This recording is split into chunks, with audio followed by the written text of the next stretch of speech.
السلام علیکم ناظرین، میں محمد اسلم حسین سیاست کی عالمی خبروں میں آپ سب کا استقبال کرتا ہوں۔ فلسطین کی حمایت کے مظاہرے دنیا بھر میں برفانی توڑے کی طرح پھیل رہے ہیں۔ امریکی شہر نیو یارک کے بروکلن میوزیم میں درجنوں فلسطینی حامی مظاہرین داخل ہو گئے۔ مظاہرین نے تاریخی میوزیم کے دروازے پر ایک بڑا بینر لٹکا دیا۔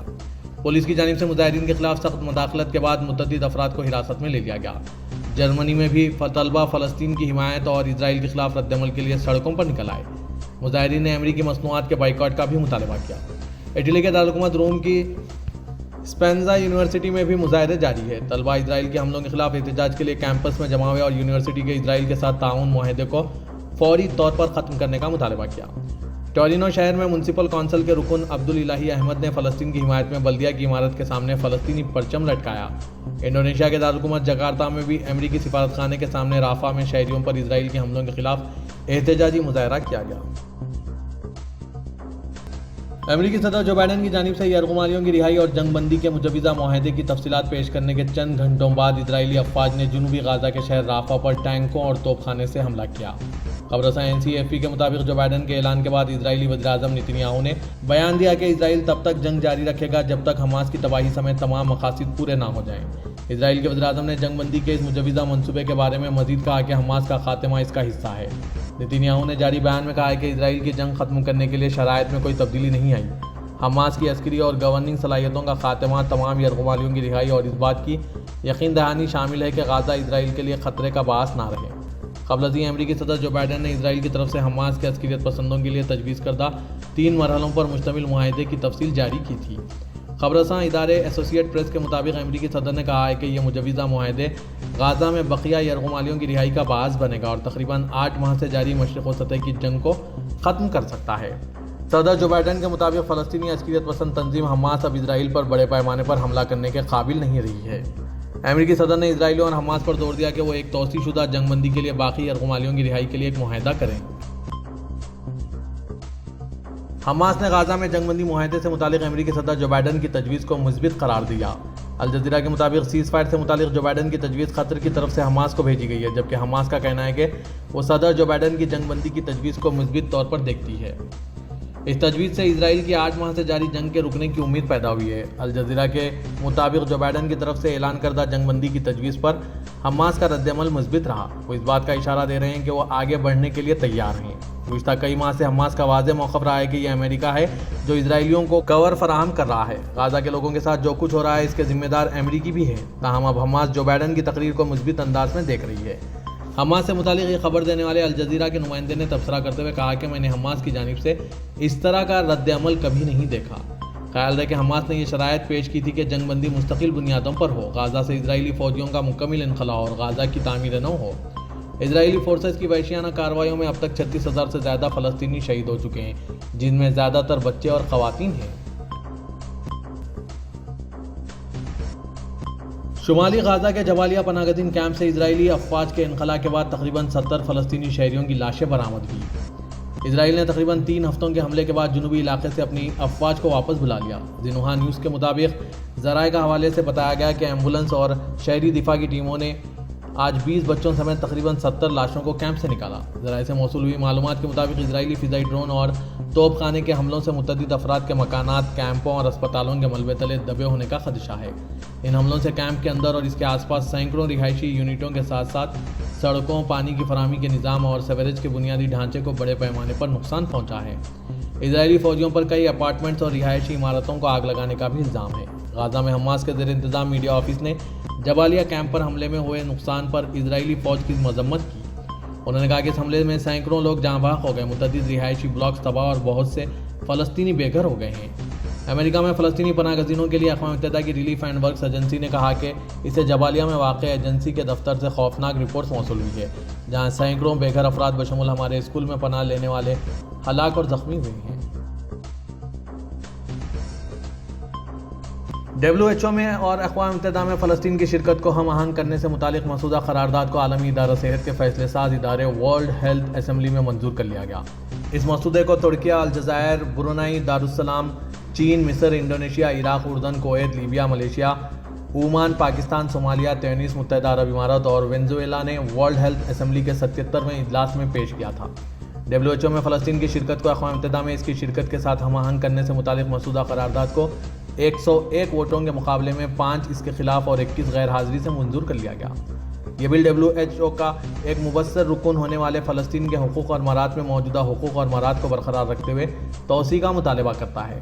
فلسطین کے مطالبات میں حروف تجہیز کی ترتیب کے مطابق رکن ممالک کے درمیان رہنے کا حق، اسپیکر کی فہرست میں اس ترتیب سے شامل ہونے کا حق جس میں کوئی فریق فلسطین اور مشرق و سطح کے مسائل کے علاوہ ایجنڈے کے مطابق بات کرنے کی خواہش کا اظہار کرتا ہے، تقریر کرنے کا حق اور بڑے گروپوں کے نمائندوں سمیت کسی گروپ کی جانب سے بیان دینے کا حق شامل ہے۔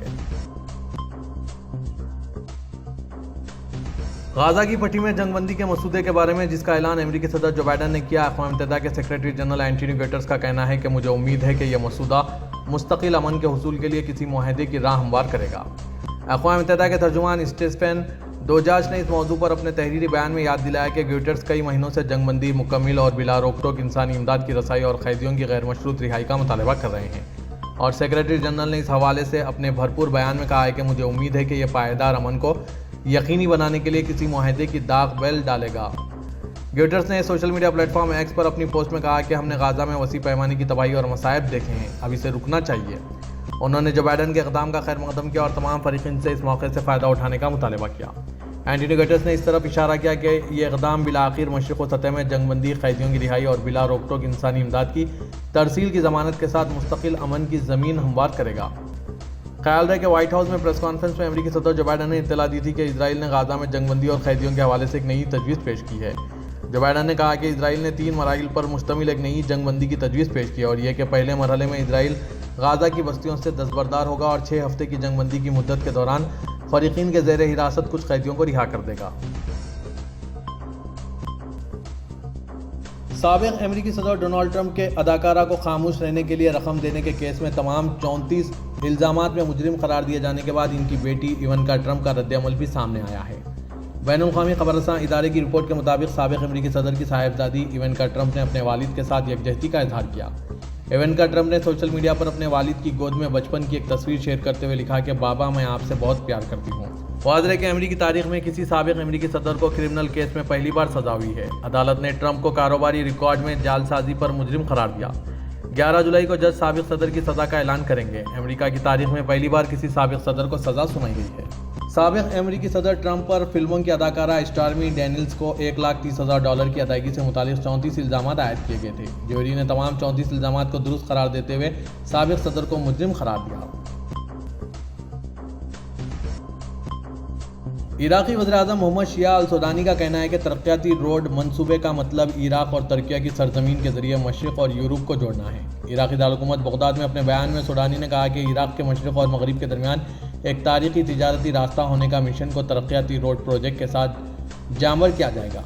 سودانی نے علاقائی ترقی اور امن کے حوالے سے ترقیاتی روڈ منصوبے کی شراکت کا حوالہ دیتے ہوئے کہا کہ فاؤ بندرگاہ کو ترکیہ کی سرحد سے جوڑا جائے گا۔ منصوبہ موجودہ مارکیٹ کے توازن اور بین الاقوامی تجارتی نقل و حرکت کے مطابق براہ راستہ عراق و ترکیہ، مشرق اور یورپ کو جوڑے گا۔ ترقیاتی شاہراہ نئے صنعتی شہروں کے قیام کا موقع دے گی جس سے تجارت کو تقویت ملے گی۔ اس سال کے آخر میں فاؤ پورٹ کی پہلی مال گودی کا افتتاح کیا جائے گا اور ترقیاتی شاہراہ کے ذریعے مصنوعات کی پہلی ترسیل سر انجام دی جائے گی۔ سعودی ولی عہد شہزادہ محمد بن سلمان نے جدہ کے کنگ عبداللہ اسپورٹس سٹی اسٹیڈیم میں کنگز کپ کی فاتح ٹیم الہلال کو ٹرافی پیش کی۔ الاخباریہ کے مطابق قبل ازیں سعودی ولی عہد النصر اور الہلال کے درمیان کنگز کپ کا فائنل دیکھنے جدہ کے کنگ عبداللہ اسپورٹس سٹی اسٹیڈیم پہنچے تو وزیر اسپورٹ شہزادہ عبدالعزیز بن ترکی الفیصل دیگر عہدیداروں اور شائقین نے ان کا خیر مقدم کیا اور شاہی ترانہ بجایا۔ علاوہ الہلال اور نصر کے درمیان کھیلے گئے فائنل کو مملکت کی تاریخ میں پہلی مرتبہ سینما ہالز میں بھی براہ راست دکھایا گیا۔ ریاض کے سینما گھروں میں ٹکٹ چند گھنٹوں کے دوران فروخت ہو گئے۔ سعودی عرب کے وزیر خارجہ شہزادہ فیصل بن فرحان سے آج ہفتے کی صبح امریکی ہم منصب اینٹونی بلنکن نے ٹیلی فون پر رابطہ کیا۔ عرب نیوز کے مطابق ٹیلی فونک رابطے میں دونوں وزراء خارجہ نے غزہ کی صورتحال اور امریکی صدر جو بائیڈن کے تجویز کردہ معاہدے پر تبادلہ خیال کیا۔ ٹیلی فونک گفتگو کے دوران وزیر خارجہ شہزادہ فیصل بن فرحان نے فوری جنگ بندی، اسرائیلی قابض افواج کے مکمل انخلاء اور شہریوں کو فوری امداد کی فراہمی کے لیے سعودی عرب کی حمایت کا اظہار کیا۔ سعودی پریس ایجنسی کے مطابق شہزادہ فیصل بن فرحان نے اسرائیلی جارحیت روکنے اور جنگ بندی کے علاوہ انسانی امداد کے لیے کی جانے والی تمام کوششوں کی تائید کی ہے۔ انہوں نے عالمی برادری پر زور دیا ہے کہ وہ فلسطینی بحران کے حل کے لیے ٹھوس اقدامات کریں۔ امریکی صدر نے اسرائیل کی جانب سے حماس کے عسکریت پسندوں کے لیے تجویز کردہ 3 مرحلوں پر مشتمل معاہدے کی تفصیل جاری کی ہے۔ سعودی عرب میں جدہ کے کنگ عبداللہ اسپورٹ سٹی اسٹیڈیم میں کھیلے گئے فائنل میں الہلال نے النصر کو پینالٹی شوٹ آؤٹ پر شکست دے کر کنگز کپ جیت لیا۔ النصر کے پرتگالی اسٹار کرسٹیانو رونالڈو کا سیزن روتے ہوئے اختتام پذیر ہوا۔ عرب نیوز کے مطابق کنگز کپ کا فائنل 1-1 سے برابری پر ختم ہوا، تاہم الہلال نے النصر کو پینالٹی شوٹ آؤٹ پر 4-5 شکست دے کر لیگ اور کپ ڈبل مکمل کر لیا۔ الہلال کے goal keeper Yasin Bono match کے ہیرو تھے، جنہوں نے 2 گول بچائے۔ یاد رہے کہ فٹ بال کی تاریخ میں ورلڈ کپ کے سیمی فائنلز میں پہنچنے والی پہلی افریقی ٹیم مراکش کے گول کیپر یاسین بونو نے الہلال میں شمولیت اختیار کی تھی۔ صدر ترکی رجب طیب اردغان نے کہا ہے کہ ہم واحد ملک ہیں جس نے 7 اکتوبر کے بعد غزہ میں ہوئے قتل عام پر سخت ترین رد عمل کا مظاہرہ کیا۔ اردغان نے AK پارٹی کے انقرہ کی تحصیل قزل جہمام میں 31ویں مشاورتی اور تشخیصی اجلاس سے خطاب کیا، جس کا عنوان ترکیہ کی مشترکہ سوچ تھا۔ 7 اکتوبر 2023 سے غزہ کی پٹی پر جاری اسرائیلی حملوں کا ذکر کرتے ہوئے صدر اردغان نے کہا کہ ہم واحد ملک ہیں جس نے 7 اکتوبر سے غزہ میں ہو رہے قتل عام پر سخت ترین رد عمل ظاہر کیا، اور یہی نہیں بلکہ اسرائیل کے خلاف ٹھوس اقدامات بھی کیے ہیں۔ اردغان نے ترک معیشت سے متعلق پیش رفت پر بھی تبصرہ کرتے ہوئے کہا کہ سال کی پہلی 6 ماہی میں ترک معیشت نے 5.7% کی شرح سے ترقی کی ہے۔ 2020 کی دوسری 6 ماہی کے بعد جب کورونا تدابیر اختیار کی گئی، تب سے ہماری معیشت نے لگاتار 15 6 ماہیوں تک ترقی کی۔ اعلان کردہ تقریباً تمام تر اعداد و شمار درمیانی مدت کے پروگرام کے عین مطابق ہیں۔ پاکستان انٹرنیشنل ایئر لائن کی حج پرواز PK 839 نے ریاض ایئرپورٹ پر ہنگامی لینڈنگ کی۔ ڈان نیوز کے مطابق ذرائع نے بتایا کہ حج پرواز رات 10 بجے کراچی سے جدہ کے لیے روانہ ہوئی تھی۔ مسافر کے مطابق دوران پرواز طیارے میں دھماکے کی آواز سنی گئی۔ مسافر نے مزید بتایا کہ دھماکے کی اطلاع پر پرواز کا رخ جدہ سے موڑ کر اسے ریاض ایئرپورٹ پر اتار لیا گیا۔ ایمرجنسی لینڈنگ کے بعد طیارے سے تمام مسافروں کو اتار کر لانچ میں منتقل کیا گیا۔ ترجمان PIA نے بتایا کہ پرواز PK 839 میں دوران پرواز کارگو کیبن میں ہائی ٹیمپریچر کی وارننگ آئی تھی، جس کے بعد طیارے کو ریاض ایئرپورٹ پر اتار لیا گیا۔ طیارے کی جانچ کے بعد ہائی ٹیمپریچر وارننگ غلط ثابت ہوئی۔ ترجمان PIA کے مطابق سرسری جانچ کے بعد پرواز PK 839 کو دوبارہ جدہ کے لیے روانہ کر دیا گیا۔